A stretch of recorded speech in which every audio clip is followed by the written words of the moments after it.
Good morning, everybody. This morning we're reading chapter 21 of The Secret Garden. It's called Ben Weatherstaff. One of the strange things about living in the world is that it is only now and then one is quite sure one is going to live forever and ever and ever.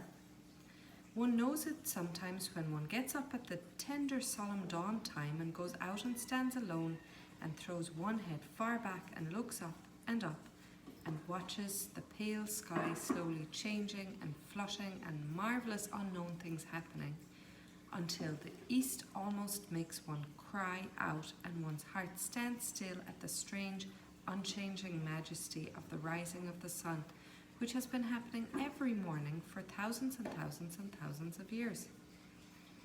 One knows it then for a moment or so, and one knows it sometimes when one stands by oneself in a wood at sunset, and the mysterious, deep gold stillness slanting through and under the branches seems to be saying slowly again and again something one cannot quite hear, however one might try.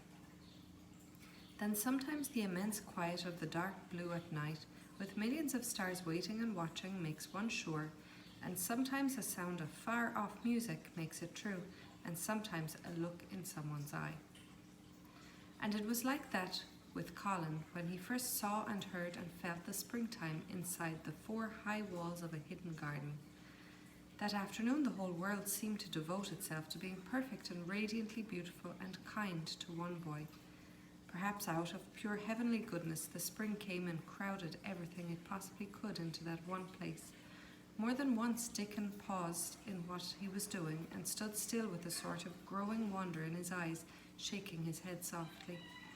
It is gradely," he said. "I'm 12 going on 13, and there's a lot of afternoons in 13 years, but seems to me like I never seed one as gradely as this year."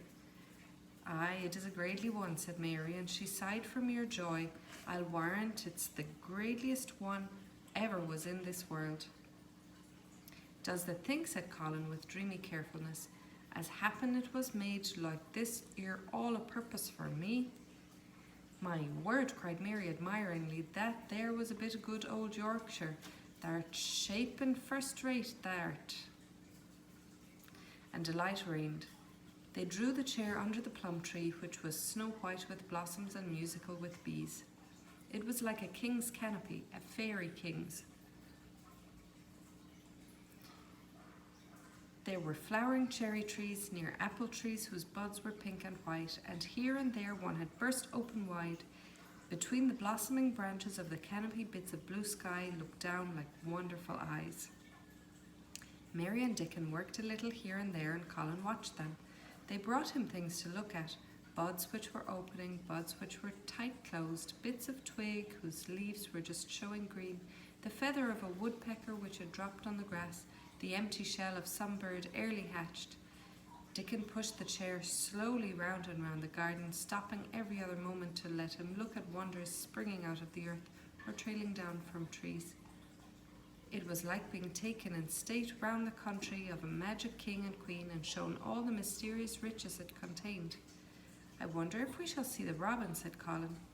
"They'll see him often enough after a bit," answered Dickon. "When the eggs hatches out the little chap, he'll be kept so busy it'll make his head swim. They'll see him flying backward and forward carrying worms nigh as big as himself, and that much noise going on at the nest when he gets there as fear flusters him so as he scarce knows which big mouth to drop the first piece in, and gaping beaks and squawks on every side. Mother says as when she sees the work a robin has to keep them gasping beaks filled, she feels like she was a lady with nothing to do. She says she's seen the little chaps when it seemed like the sweat must be dropping off him, though folk can't see it. This made them giggle so delightedly that they were obliged to cover their mouths with their hands, remembering that they must not be heard. Colin had been instructed as to the law of whispers and low voices several days before. He liked the mysteriousness of it and did his best, but in the midst of excited enjoyment it was rather difficult never to laugh above a whisper. Every moment of the afternoon was full of new things, and every hour the sunshine grew more golden. The wheeled chair had been drawn back under the canopy, and Dickon had sat down on the grass and had just drawn out his pipe when Colin saw something he had not had time to notice before. "That's a very old tree over there, isn't it?" he said. Dickon looked across the grass at the tree, and Mary looked and there was a brief moment of stillness. "Yes," answered Dickon after it. This and his low voice had a very gentle sound. Mary gazed at the tree and thought, "The branches are quite grey and there's not a single leaf anywhere." Colin went on, "It's quite dead, isn't it?" "Aye," admitted Dickon, "but them roses as has climbed all over it will near hide every bit of the dead wood. When they're full of leaves and flowers, it won't look dead then, it'll be the prettiest of all." Mary still gazed at the tree and thought, "It looks as if a big branch had been broken off," said Colin. "I wonder how it was done." "It's been done many a year," answered Dickon, with a sudden relieved start, and laid his hand on Colin. "Look at that robin, there he is, he's been foraging for his mate." Colin was almost too late, but he just caught sight of him. The flash of red-breasted bird with something in his beak. He darted through the greenness into the close-grown corner and was out of sight. Colin leaned back on his cushion again, laughing a little. "He's taking her tea to her. Perhaps it's 5 o'clock. I think I'd like some tea myself." And so they were safe.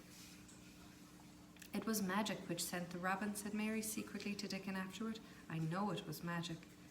For both she and Dickon had been afraid Colin might ask something about the tree whose branch had broken off 10 years ago, and they had talked it over together with Dickon, and stood and rubbed his head in a troubled way. "We mun look as if it wasn't so different from the other trees," he had said. "We couldn't never tell him how it broke, poor lad. If he says anything about it, we must try to look cheerful." "Aye, that we mun," had answered Mary, but she had not felt as if she looked cheerful when she gazed at the tree. She wondered and wondered in those few moments if there was any reality in that other thing Dickon had said. He had gone on rubbing his rust-red hair in a puzzled way, but a nice comforted look had begun to grow in his blue eyes. "Mrs. Craven was a very lovely young lady," he had gone on rather hesitatingly, "and mother, she thinks maybe she's about Misselwith many a time looking after Maester Colin, same as all mothers do when they're look out of the world. They've to come back to themselves. Happen she's been in the garden, and happen it was her set us to work and told us to bring here." Mary had thought he meant something about magic. She was a great believer in magic. Secretly, she believed that Dickon worked magic. Of course, good magic on everything near him, and that is why people liked him so much, and wild creatures knew he was their friend. She wondered, indeed, if it were not possible that his gift had brought the robin just at the right moment when Colin asked that dangerous question. She felt that his magic was working all the afternoon and making Colin look like an entirely different boy. It did not seem possible that he could be crazy, the crazy creature who had screamed and bitten his pillow. Even his ivory whiteness seemed to change.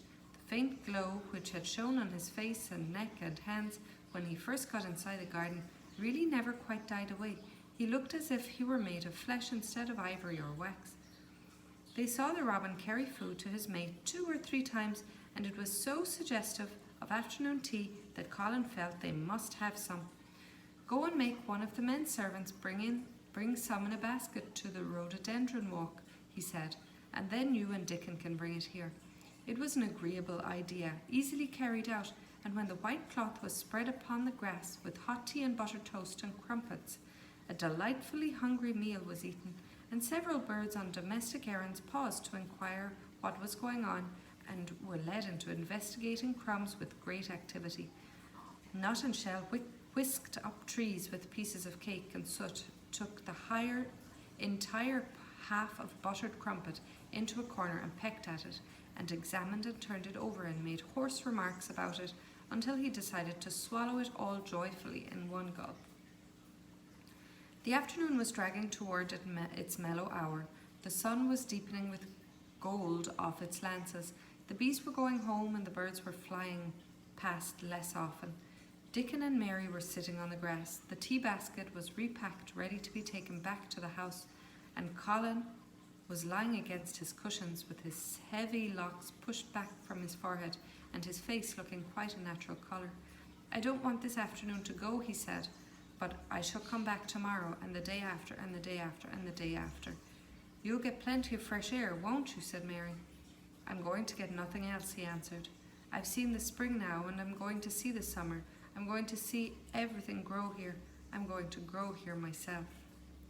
That the will, said Dickon. Us'll have thee walking about here and digging, same as other folk afore long. Colin flushed tremendously. Walk, he said. Dig, shall I? Dickon's glance at him was delicately cautious. Neither he nor Mary had ever asked if anything was the matter with his legs. For sure they will, he said stoutly. They's got legs of their own, same as other folks. Mary was rather frightened when she heard Colin's answer. Nothing really ails them, he said, but they are so thin and weak they shake so that I'm afraid to stand on them. Both Mary and Dickon drew a relieved breath. When they stops being afraid that'll stand on them, Dickon said with renewed cheer, and they'll stop being afraid in a bit. I shall, said Colin, and he lay still as if he were wondering about things. They were really very quiet for a little while. The sun was dropping lower. It was that hour when everything stills itself, and they really had a busy and exciting afternoon. Colin looked as if he were resting luxuriously. Even the creatures had ceased moving about and had drawn together and were resting near them. Soot had perched on a low branch and drawn up one leg and dropped the grey film drowsily over his eyes. Mary privately thought he looked as if he might snore in a minute. In the midst of the stillness it was rather startling when Colin half lifted his head and exclaimed in a loud, suddenly alarmed whisper, Who is that man? Dickon and Mary scrambled to their feet. Man? They both cried in low, quick voices. Colin pointed to the high wall. Look, he whispered excitedly. Just look. Mary and Dickon wheeled about and looked. There was Ben Weatherstaff, indignant face, glaring at them over the wall from the top of a ladder. He actually shook his fist at Mary. If it wasn't a bachelor and there was a wench o' mine, he cried, I'd give thee a hiding. He mounted another step threateningly as if it were his energetic intention to jump down and deal with her, but as she came toward him he evidently thought better of it and stood on the top step of the ladder, shaking his fist down at her. I never thought much of thee, he harangued. I couldn't abide thee first time I set eyes on thee, a scrawny buttermilk-faced young besom, allus asking questions and poking the nose where they wasn't wanted. I never knowed how they got so thick with me. If I hadn't been for the robin, drat him. Ben Weatherstaff, called out Mary, finding her breath. She stood below him and called up to him with a short sort of gasp. Ben Weatherstaff, it was the robin who showed me the way. Then it did seem as if Ben really would scramble down on her side of the wall, he was so outraged. The young bad one, he called out at her, laying the badness on a robin. Not but what he's impotent enough for anything. He'd show thee the way, him, eh? That young knot? She could see his next words burst out because he was overpowered by curiosity. However in the world did they get in? It was the robin who showed me the way, she protested obstinately. He didn't know he was doing it, but he did. And I can't tell you from here while you're shaking your fist at me. He stopped shaking his fist very suddenly at that moment, and his jaw actually dropped as he stared over her head at something he saw coming over the grass toward him. At first the sound of his torrent of words, Colin had been so surprised that he had only sat up and listened as if he were spellbound. But in the midst of it, he had recovered himself and beckoned imperiously to Dickon. Wheel me over there, he commanded. Wheel me quite close and stop right in front of him. And this, if you please, this is what Ben Weatherstaff beheld, and which made his jaw drop. A wheeled chair with luxurious cushions and robes, which came toward him looking rather like some sort of state coach, because a young Rajah leaned back in it with royal command in his great black-rimmed eyes, and a thin white hand extended haughtily over him, and it stopped right under Ben Weatherstaff's nose. It was really no wonder his mouth dropped open. Do you know who I am? Demanded the Rajah. How Ben Weatherstaff stared, his red old eyes fixed themselves on what was before him, as if he were seeing a ghost. He gazed and gulped a lump down his throat and did not say a word. Do you know who I am? Demanded Colin more imperiously. Answer. Ben Weatherstaff put his gnarled hand up and passed it over his eyes and over his forehead, and then he did answer in a queer, shaky voice. "Who thou art?" he said. "Aye, that I do, with a mother's eyes staring at me out of the face. Lord knows how they come here, but thou'rt the poor cripple." Colin forgot he had ever had a back. His face flushed scarlet, and he sat bolt upright. "He's not," cried Mary, almost shouting up the wall in her fierce indignation. "He's not got a lump as big as a pin. I looked, and there was none there, not one." Ben Weatherstaff passed his hand over his forehead again and gazed as if he could never gaze enough. His hand shook, and his mouth shook, and his voice shook. He was an ignorant old man and a tactless old man, and he could only remember the things he had heard. "That hasn't got a crooked back," he said hoarsely. "No," shouted Colin. That hasn't got crooked legs," quavered Ben more hoarsely yet. It was too much. The strength which Colin usually threw into his tantrums rushed through him now in a new way. Never yet had he been accused of crooked legs, even in whispers, and the perfectly simple belief in their existence, which was revealed by Ben Weatherstaff's voice, was more than Rajah flesh and blood could endure. His anger and insulted pride made him forget everything but this one moment, and filled him with a power he had never known before, an almost unnatural strength. "Come here," he shouted to Dickon, and he actually began to tear the coverings off his lower limbs and disentangle himself. Come here, this minute." Dickon was by his side in a second. Mary caught her breath in a short gasp and felt herself turn pale. "He can do it, he can do it, he can do it, he can!" She grabbled over to herself under her breath as fast as ever she could. There was a brief, fierce scramble. The rugs were tossed on the ground. Dickon held Colin's arm. The thin legs were out, the thin feet on the grass. Colin was standing upright, as straight as an arrow, and looking strangely tall, his head thrown back and his eyes strange, flashing lightning. "Look at me," he flung up at Ben Weatherstaff. "Just look at me, you just look at me." "He's as straight as I am," cried Dickon. "He's as straight as any lad of Yorkshire."